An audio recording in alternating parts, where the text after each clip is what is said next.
let's talk a little bit about frogging. Whenever I'm frogging in vegetation like this, it's kind of standing grass, gator grass, a little taller stuff. I like to scoot a frog along. I don't really like to walk it as much. You hear a lot of guys talking about walking a frog, and that's a really important technique, and it's an important part of frogging, but it's not the whole deal. You only really want to walk a frog whenever you're around targets, say if you're fishing laydowns or around stumps or skipping it under bushes. You kind of want to walk a frog, but a lot of the rest of the time I'll just scoot a frog along. And if you've ever seen a frog in nature, that's what you'll see a frog do, is it just scoots along. It just kind of keeps his legs going. It goes in a straight line, doesn't get the whole side-to-side deal.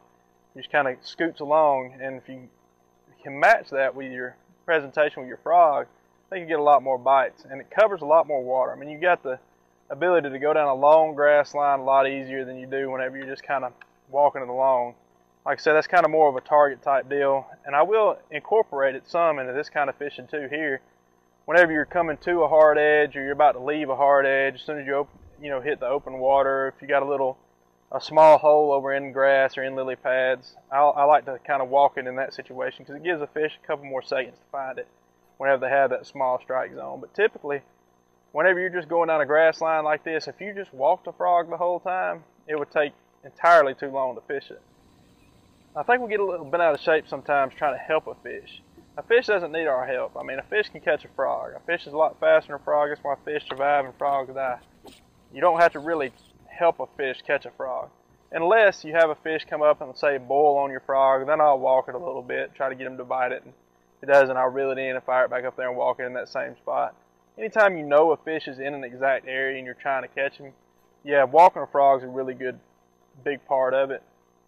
But typically in this open grass type stuff, whenever you're just going down grass lines, if you scoot it along, you'll cover a lot more water, and I think you'll catch a lot more fish. There's what's going on old KVD frog. That's a pretty one too. Pretty fish. Healthy. That's a good one. So let's talk tackle. You know, you can fish a frog a million different ways. You can fish on like Lake Gunnersville and matted hydrilla. Whenever you're fishing a frog in that situation, you got to have a heavy rod, a 7-10 extra heavy, a big reel, heavy line, 80-pound braid sometimes. When you're fishing around docks, bushes, or what have you, you can kind of skip a frog better with a 7-foot medium heavy type rod. In this situation here, you got some grass that's kind of thick, you got some holes in the grass, you got some patchy stuff. I like to use a 7'4", 7'3" heavy action rod. This is a Pete Pond's Edition White Ice Ducket Fishing Rod. It's a 7'3" power heavy. So that gives you enough backbone that you can rip these fish out of the grass, but at the same time you got enough tip that you can whip the bait around and kind of walk it really well. And I like to pair that with a fast reel. This is a Lew's 7-1-1 Speed Spool Inshore BB1.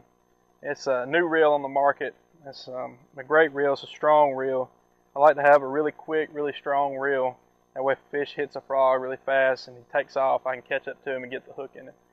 And you can pull them out of this kind of vegetation.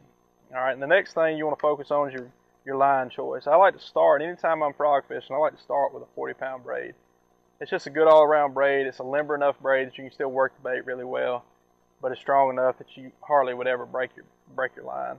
But you do move up as you move into more of those hydrilla or hyacinth related type frogging patterns where you need like a 65 or even an 80-pound braid. And lastly, you want to make sure you have a good frog. This is a Strike King KVD Sexy Frog. It walks really well. It lands right. It's got a rattle built in. It comes out of the pack basically ready to go. And you want to make sure you have a frog with really good hooks. You see there's a good set of hooks on this frog. I like to bend them up just a little bit, but not much. I mean, these come basically ready to go. I'll trim the skirt a little bit whenever I'm fishing around vegetation just because I don't want the fish to miss the bait or just pull it down by the legs. So that's basically your tackle talk for this type pattern. Kind of want to focus on making sure you have the right line, the right rod, the right reel, and the right frog. And after that, you just go fishing.